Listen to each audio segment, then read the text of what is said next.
I've known George now for 14 years. We started working at BSB. I actually still remember the first time I met George. We were in the classroom at the old EMS station.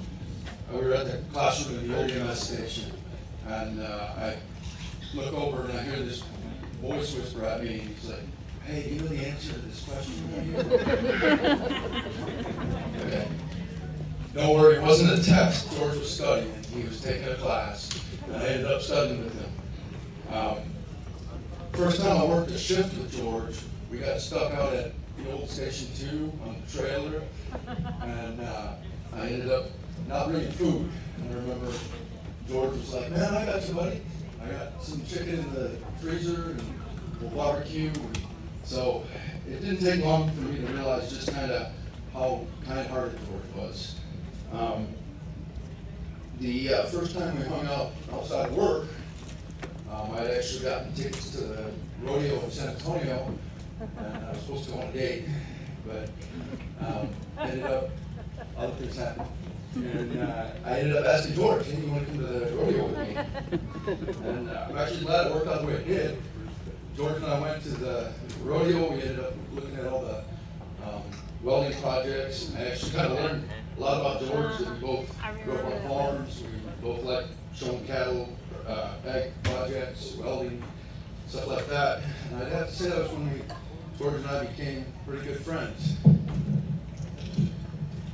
So over the years, George and I actually were in the intermediate EMT class together. We both went to the fire academy. We both were studying together, took the engineer exam at work.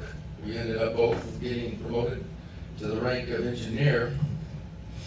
And I'd have to say that, so all the experiences I've had with him, I can make a good reference to his character. And I can tell you that pretty much everybody at the station loves working with George. Everybody has, like, I don't know of anybody that doesn't get along with George. I actually adopted the phrase, if George doesn't like somebody, I don't like him either. So, the only time I've ever even seen George angry was when U of M was playing basketball and we lost. So, a little over a year ago, George ended up talking to me, and he's like, "Hey, I want you to meet somebody." So he invited me out on a date with him and Jenny and Stephanie and I. And it's the first time I got to meet Jenny. Back in the fall, George worked a shift with me, and he's like, "Man, I need to talk to you at the end of class, or at the end of the shift." So he said, "Hey, I gotta tell you something. I'm gonna ask Jenny to marry me, and I want you to be in the wedding." So I did exactly what a good friend should do. I started questioning him. I'm like, "Is this the right thing? Is this what I want to do? Are you sure she's right?" You know, and that's kind of his question. And George answered, probably the best answer I could have somebody answer, is he says, "Yeah, I know this is her, and I know it's because of her faith." And he's like, "We pray together, and our faith together is the strongest thing, and that's how I know that she's the one." So, probably 2 months ago, I called up George. I was asking him if he could do a trade with me for something else. And first thing I said was, "Hey, how's it going, George?" And first words out of his mouth, he's like, "Blase, I'm doing great. I'm about ready to start the next chapter in my life with a girl that I love." And I just thought that was awesome.